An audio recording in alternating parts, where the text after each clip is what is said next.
Okay, today we're going to talk about anger management, but also the two different dysfunctional types of anger management and the positive way to manage anger. Um, there's a great movie on anger management, but today I'm going to talk about a new theory I developed just to kind of bring all the research on anger management together. And so this is the model. Um, what it says is basically you have three general options when anger is triggered.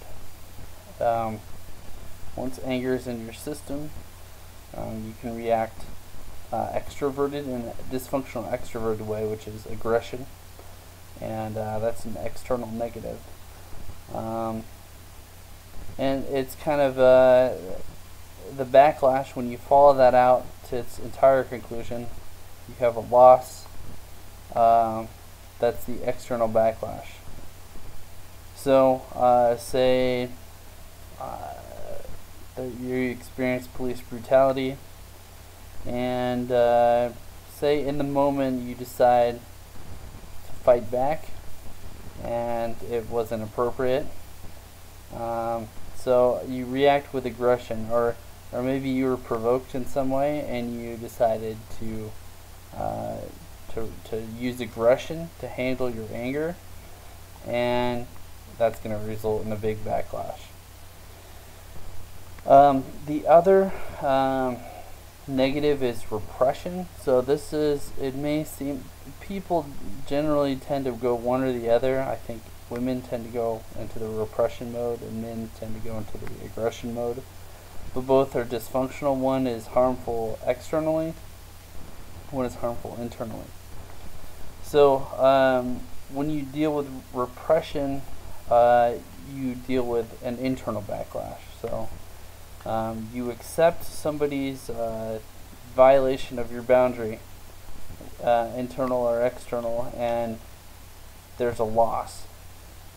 And you just say, oh, you say, that's just the breaks of the game, or this always happens to me. So the repression, it's almost kind of like bending over and taking it, and this is the internal negative way of dealing with it.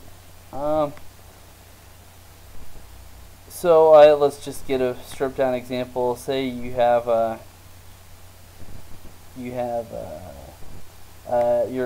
a store or at a restaurant, and a waiter gives you cold food, and you paid a lot of money, and he's just kind of snotty about it. What you can do is you can take the bowl of soup and you could throw it on his face. So that's the aggression. And basically you're probably going to go to jail and have all kinds of problems. The internal repression is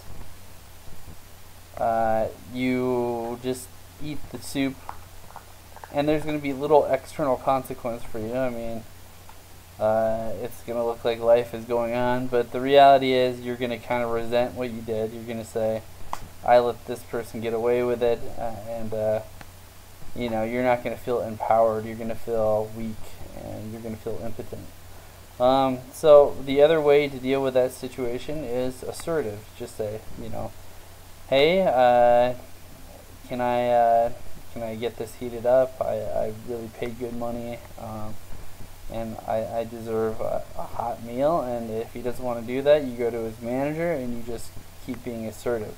So you can see how that's kind of a midway between you have the control of repression. You don't react impulsively like aggression, but you also have the satisfaction of aggression. So this is almost like the best of both worlds, and this is the middle way, we could say, of dealing with an aggression situation.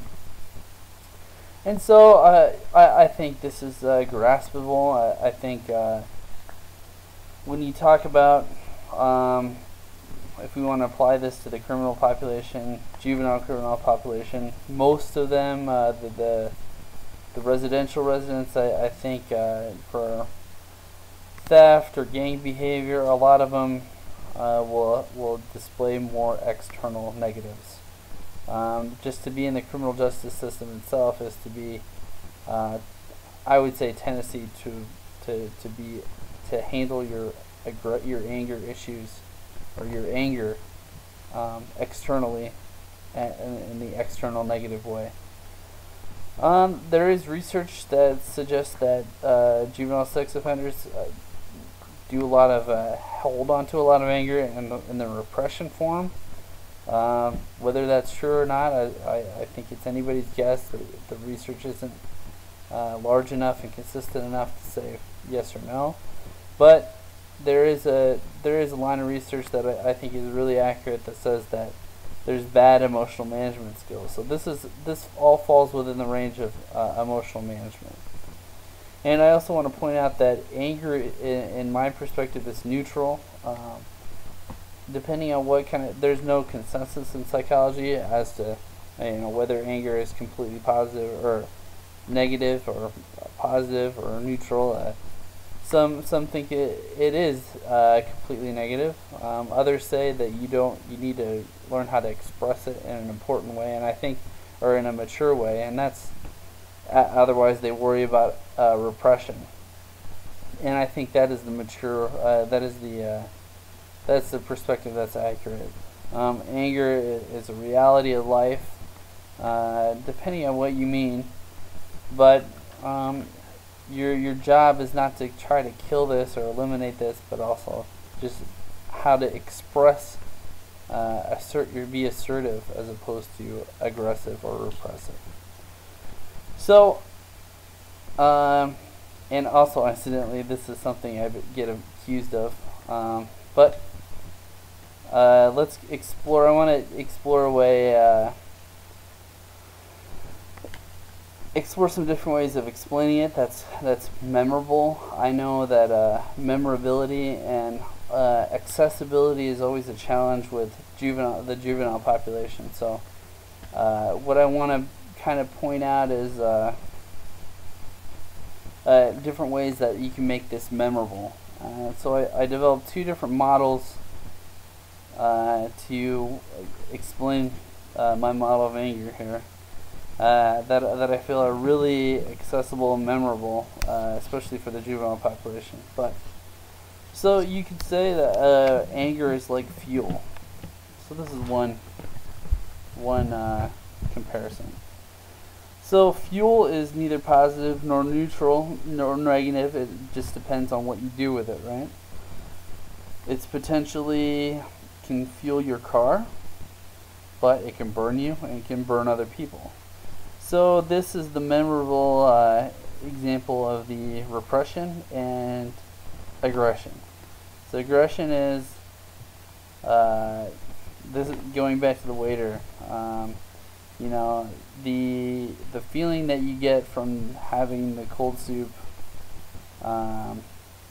is the fuel, and your choice now is what to do with that.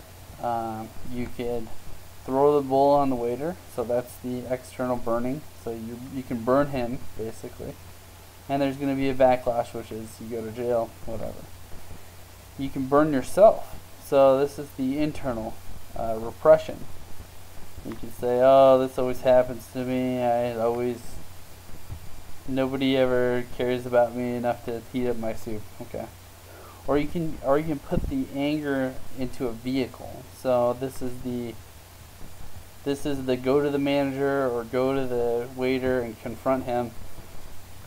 You're assertive and you get your way, you get satisfaction, but you don't burn yourself. So this is the win-win of handling that situation. I like that example. It's very memorable, but I do also want to give an example that's accessible and has real life meaning for the CR students. I think basketball is one of those common loves that, and it's a system they understand. They have everyday familiarity. So this is called transference. So you want to apply what they already know. The best way to teach something is to adapt something they already know. So Basketball is a common feature of everyday life. It's a great sport for many CR students. So, how do we apply basketball to anger management? And this is a way of making it concrete. So, basketball, you could say, is the anger. And say somebody just somebody checks the ball at you, like I don't know basketball that well, but say an opponent on the other team elbows you in the face or something. Okay, so now the ball is yours, and it's an intentional foul. What you can do is react assertively or in a repressed way, or aggressively or in a repressed way. So you can react and say the referee didn't see the foul, the intentional foul. You can react by taking your anger and externalizing it and turning it into aggression. So you take and throw it in your opponent's face. You can hit him in the face with the ball. Okay, so if you do that, you're going to get a penalty too. Maybe he gets a penalty, but you get a penalty too. You could get mad at yourself and slam the ball on the ground. So you could say, you can get elbowed in the face and then take the ball and just say, damn it, I got hurt. Damn it, this already happens to me.